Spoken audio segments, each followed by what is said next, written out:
Bismillahirrahmanirrahim. Assalamualaikum warahmatullahi wabarakatuh. Perkenalkan, nama saya Sarah Hadiana dengan NIM 2406751 dari Pendidikan Fiskal B. Di sini saya akan mempresentasikan hasil dari praktikum viskositas. Masalahnya yaitu bagaimana pengaruh perubahan suhu terhadap kentalan fluida, bagaimana pengaruh kentalan fluida terhadap kecepatan tetesan fluida, bagaimana cara mengetahui kentalan fluida melalui metodologi tetesan fluida, bagaimana pengaruh massa benda terhadap properti gerak benda dalam fluida, bagaimana cara mengetahui kentalan fluida berdasarkan laju gerak benda dalam fluida, dan bagaimana pengaruh dimensi benda terhadap properti gerak benda di dalam fluida. Adapun tujuan dari percobaan ini adalah menyelidiki pengaruh perubahan suhu terhadap kentalan fluida, menyelidiki pengaruh kentalan fluida terhadap kecepatan tetesan fluida, menyelidiki kentalan suatu fluida melalui metode laju tetesan fluida, menyelidiki pengaruh massa benda terhadap properti gerak benda di dalam fluida, menyelidiki kentalan fluida berdasarkan laju gerak benda di dalam fluida, menyelidiki pengaruh dimensi benda terhadap properti gerak benda di dalam fluida. Adapun hipotesisnya itu bagaimana pengaruh peningkatan temperatur terhadap laju tata cairan pada viskometer Wood, bagaimana pengaruh peningkatan temperatur terhadap sifat fluida dan nilai viskositasnya, prediksikan grafik antara nilai kecepatan terminal dengan massa objek, prediksikan grafik antara nilai kecepatan terminal dengan dimensi objek. Nah, untuk hipotesisnya itu ketika temperatur naik, maka laju tetesan cairan akan meningkat juga. Ketika temperatur naik, maka sifat viskositas itu akan menurun dan laju juga akan menurun. Kecepatan terminal meningkat seiring dengan peningkatan massa objek. Grafik P terhadap M akan berbentuk kurva naik. Kecepatan terminal menurun seiring dengan meningkatnya dimensi objek yang mempengaruhi luas penampak. Adapun dasar kalorinya yaitu viskositas itu merupakan ukuran kekentalan fluida yang menyatakan besar kecilnya gesekan dalam fluida. Semakin besar viskositas fluida, maka semakin sulit suatu fluida untuk mengalir dan juga menunjukkan semakin sulit suatu benda bergerak di dalam fluida tersebut. Di dalam zat cair, terjadi gesekan internal fluida yang menyebabkan adanya gaya viskos yang melawan gerakan fluida sebagian fluida relatif terhadap yang lain. Adapun rumus yang digunakan itu yang pertama ada rumus statis dan juga ada untuk yang terhadap grafik. F di sini merupakan jari-jari dan ada rho benda, rho fluida, gravitasi, kecepatan terminal, dan untuk T dan Y itu adalah T sebagai waktu dan Y sebagai jarak. Adapun alat dan bahannya itu satu set alat Redwood, satu set alat praktikum hukum Stokes. Kemudian ada fluida tipo 100 mili dan air secukupnya.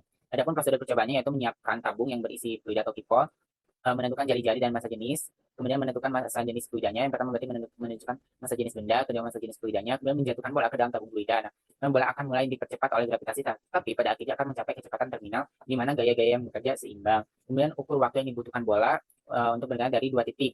Hitung kecepatan terminalnya. Kemudian gunakan rumus hukum Stokes untuk menghitung viskositas dinamis. Tentukan nilai viskositasnya berdasarkan grafik T terhadap Y dan grafik T terhadap 1 per R kuadrat. Nah, namun untuk grafik terhadap Y atau terhadap jarak itu tidak digunakan karena kita tidak menggunakan jarak sebagai variabel bebas.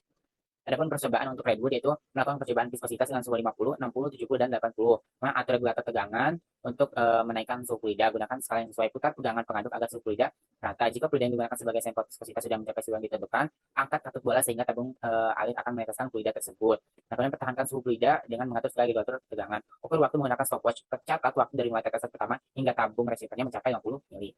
Kita bahas yang stokos terlebih dahulu. Nah, di sini didapatkan grafik untuk yang stokos. Grafik di sini adalah untuk perhitungan nantinya. Di sini ada grafik terhadap 1 per R kuadrat. Nah, ini diambil gradiennya. Ada grafik waktu terhadap dimensi dan ada grafik waktu terhadap jarak atau T terhadap G. Namun untuk grafik T terhadap G itu seperti yang sudah disebutkan sebelumnya bahwa kita tidak menggunakannya karena G-nya atau jaraknya tidak sebagai variabel bebas.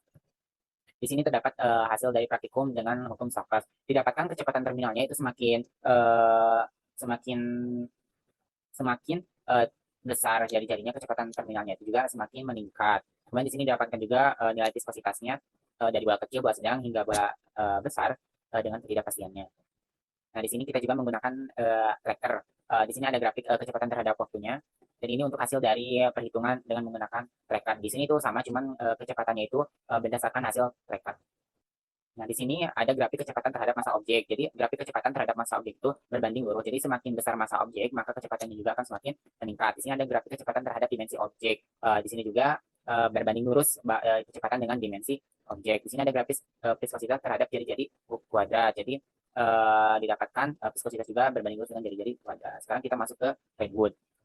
Di sini kita redwood menggunakan 4 suhu yaitu 50, 60, 70, dan 80. Di sini ada suhu atau temperatur 50 derajat dengan massa jenis yang tertera dengan massa jenis dan berat jenis yang tertera pada PPT. Didapatkan viskositas dinamiknya itu 355,25 centipoise dan viskositas kinetiknya 346,4501 centistokas.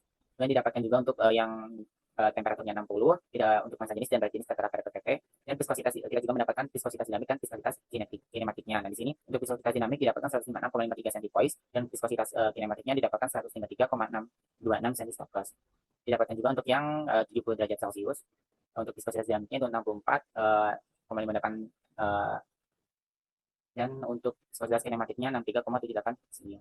Nah, kita mendapatkan juga untuk yang 80 derajat Celcius. Untuk massa jenis dan berat jenis sudah tertera pada PPT. Didapatkan viskositas dampingnya di 29,67 dan kinematiknya 29,9. Nah, ini untuk tanda hasil dari praktikumnya. Di sini terdapat nilai dari viskositas kinematik dan viskositas dinamik. Namun kenapa terdapat perbedaan? Nah, perbedaannya itu untuk yang dinamik itu resistensinya itu mengukur resistensi fluida terhadap aliran berdasarkan gaya gesek internal. Kemudian kalau misalkan yang kinematik itu hasil pembagian dari viskositas dinamik dengan rho fluidanya. Makanya di sini terdapat perbedaan antara viskositas kinematik dan viskositas dinamik.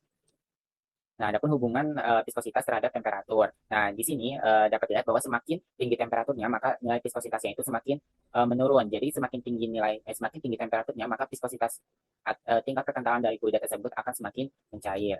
Nah, untuk di sini ada grafik kecepatan terhadap temperatur. Nah, untuk grafik kecepatan terhadap temperatur, jadi semakin tinggi suhunya, kecepatannya itu semakin meningkat. Jadi alirannya itu semakin cepat karena fluidanya itu semakin cair. Di sini ada grafik hubungan viskositas kinematik fluida terhadap waktu aliran fluida. Di sini grafiknya berbanding lurus. Adapun kesimpulannya yaitu pengukuran viskositas metode Stokes dihitung berdasarkan kecepatan terminal bola, jari-jari dan massa jenis fluida beserta bola. Kemudian mengukur viskositas fluida dengan metode Stokes adalah dengan mengukur kecepatan terminal bola yang jatuh di dalamnya. Semakin besar massa bola, maka kecepatan terminalnya semakin cepat dan semakin besar dimensinya, semakin cepat juga kecepatan terminalnya. Hal ini menunjukkan bahwa kecepatan terminal berbanding lurus dengan massa dan dimensi objek. Nah, namun untuk yang terhadap dimensi objek itu tidak sesuai dengan hipotesis. Mengapa? Karena dimensi objek di sini itu atau jari-jarinya itu mengikuti massa dari bendanya tersendiri. Nah, akurasi metode Stokes itu bergantung pada stabilitas aliran fluida dan ukuran dari partikelnya. Faktor yang pengukuran itu ada faktor suhu, kemudian ketelitian saat pengukuran kecepatan terminalnya.